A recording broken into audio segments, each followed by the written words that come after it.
The funding that we've had through this program to provide specific programs for seniors has been a wonderful opportunity for our library service to concentrate on programming for older people. It's been a real privilege to try and think of programs which will engage them and bring them into the library where there's a great sense of community, and I think a lot of our programs have really achieved this. We've had some author visits which have been fantastic, which we've taken out to our rural library agencies. We had a rural romance author, Nicole Hurley-Moore. That was a wonderful event at our Bort Library Agency, which brought all the local ladies together. Great sense of community, all bought a book, stimulated their minds in a different direction to the everyday, and they absolutely loved it. With the course we were able to show them, just introduce them to what their devices could do, taught them how to connect to the internet, and took them through the steps to just making that connection. Explained a bit about how the internet works. I think the courses were certainly a good launching point for them to sort of start learning those skills and trying them out.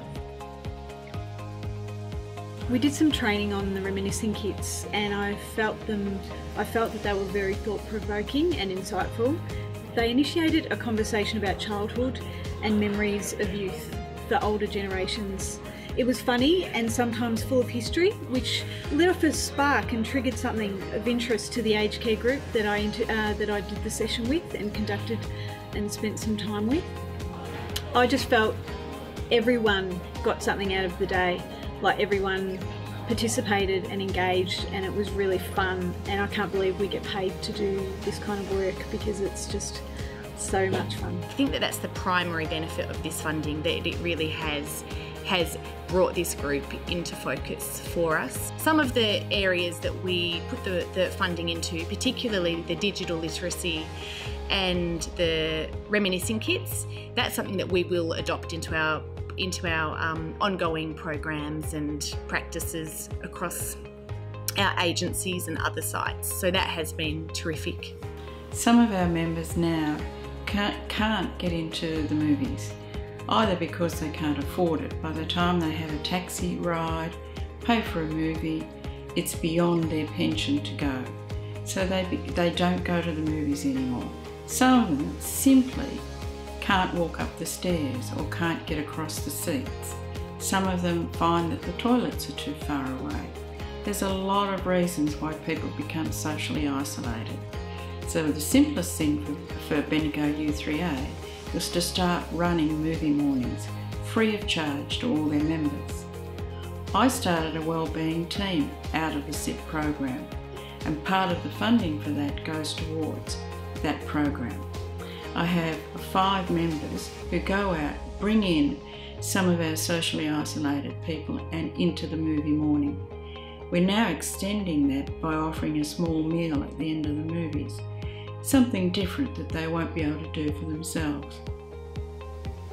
Our biggest learning from this project would be that there is a connection between members being heavily involved in a sporting club and having to be, for some reason, disengaged from a sporting club.